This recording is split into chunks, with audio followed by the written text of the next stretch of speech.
Nous voilà bientôt à Noël et dans les derniers préparatifs, je vous invite à lire dans l'Évangile de Luc les 5 premiers versets du chapitre 2. En ce temps-là, l'empereur Auguste donna l'ordre de recenser tous les habitants de l'Empire romain.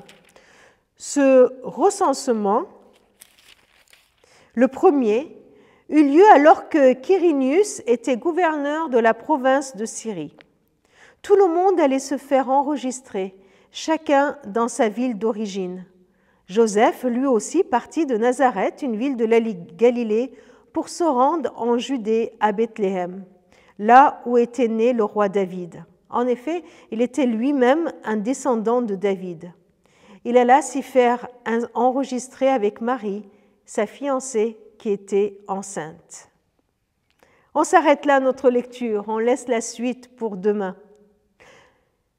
Une description dans ces derniers préparatifs de quelques circonstances, des circonstances de la vie qui continue, d'une vie comme si de rien n'était.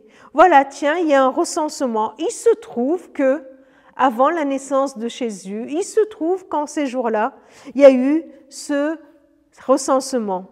Des circonstances qui peuvent sembler anodines à la lecture comme cela, mais qui prennent tout leur sens quand nous rentrons un peu plus en détail. Voilà que Joseph et Marie sont obligés de se rendre à Bethléem. Tiens, c'est là que devait naître le Sauveur. Pourquoi il était important qu'il naisse à Bethléem?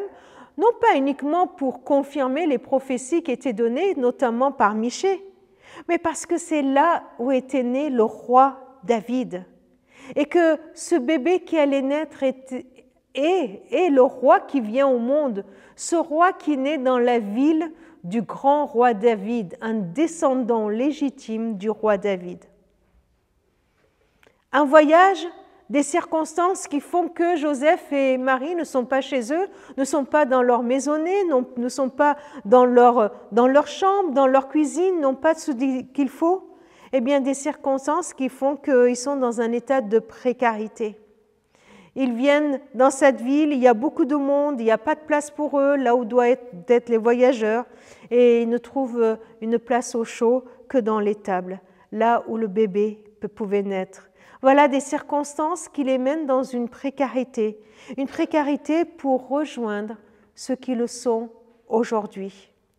Ces circonstances ne sont pas au hasard, tout est maîtrisé. Cela me fait penser que les circonstances de ma vie ne sont pas des hasards, mais des situations qui sont dans la main de Dieu. Tout est mis en place pour la naissance du Sauveur. Tout est mis en place dans ma vie pour accueillir le Christ. Tout est mis en place. Tout ce que je vis, toutes ces circonstances, des fois difficiles peut-être que je vis, eh bien, je dois les accueillir comme des circonstances qui viennent de Dieu, qui ont un sens dans ma vie. Et ce sens, c'est pour faire place à Christ encore plus.